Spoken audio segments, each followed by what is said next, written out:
আসসালামু আলাইকুম। 18 তারিখ এই মাসের ফেব্রুয়ারি মাস, ডোনাল্ড ট্রাম্প আপনার তারেক রহমান সাহেবকে কংগ্রেচুলেশনস জানাইছে বা শুভেচ্ছা বার্তা জানাইছে। মানে অনেকে অনেক খুশি, অনেক খুশি। কিন্তু না, আপনারা বুঝতেই পারলেন না যে আসলে উনি কি বুঝাইতে চাইছে। মানে বাংলাদেশ প্রচুর পরিমাণে টাকা ঋণ নিয়ে রাখছে আপনার আমেরিকা থেকে। জানেন আপনারা, আইএমএফ এর ঋণের কথা তো শুনছেন। আরও এখানে অনেক কিছু বলতে গেলে আরো অনেক টাইম লাগবে। খলিল সাহেবকে নিয়োগ দেওয়ার পিছনে এটাও একটা কারণ, যেন ঋণের চাপগুলো যখন আস্তে আস্তে যেন আসে। বা খলিল সাহেব, আরেকটু বলি, এই খলিল সাহেব কিন্তু 2001 সালে আপনার তত্ত্বাবধায়ক সরকারের আমলের, হ্যাঁ 2001-এ যে তত্ত্বাবধায়ক সরকার ছিল, তখন তো তত্ত্বাবধায়ক সরকার ছিল, ওনার উপদেষ্টা ছিল। এবং এই 2001-এর পরেই কিন্তু বিএনপি ক্ষমতায় আসে।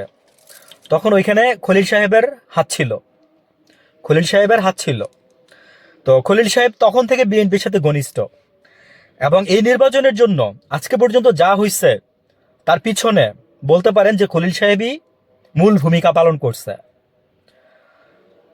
তো খলিল সাহেব আসলে একজন সম্ভবত উনি সাংবাদিকতা পেশা দিয়ে বোধহয় পেশা শুরু করে, আমার যদি ভুল না হয়। উনি অনেক দেশের বাইরে ছিল অনেকদিন, ওনার আমেরিকা নাগরিকত্ব আছে, এটা আমরা জানি। তো এই হচ্ছে খলিল সাহেব। তো খলিল সাহেব দেশের জন্য অনেকে বলে যে হার্মফুল, আবার অনেকে বলে যে ভালো। আসলে খলিল সাহেবকে আপনার বিএনপি কেন নিচ্ছে জানেন? জাস্ট সুবিধার্থে নিচ্ছে। মানে খলিল সাহেব আমেরিকার সাথে একটা ভালো রিলেশন আছে, দ্যাটস ওয়াই ওনাকে ওনারা মানে মন্ত্রিসভায় নিচ্ছে। তো খলিল সাহেবও পারবে, খলিল সাহেবও পারবে। আমেরিকা যেভাবে চায়, বিএনপি যেভাবে চায়, হ্যাঁ সেগুলো খলিল সাহেবও পারবে।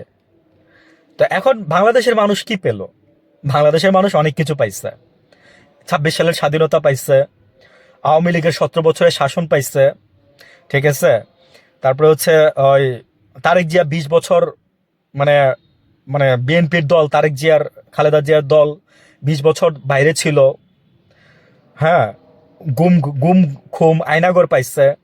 তারপর হচ্ছে অনেকের বাচ্চা পেটে রাইখা কাউকে, তার বাবাকে খুন করা হয়েছে, সে জন্মায়া ভূমিষ্ঠ হয়ে তার বাবাকে দেখতেও পারে নাই।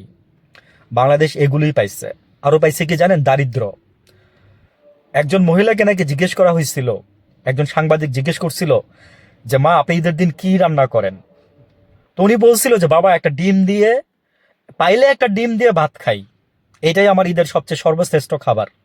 এই পাইছে আমাদের বাংলাদেশ। ভালো থাকবেন। আজকে 21শে ফেব্রুয়ারি, তাই কথাগুলো বললাম। আসসালামু আলাইকুম।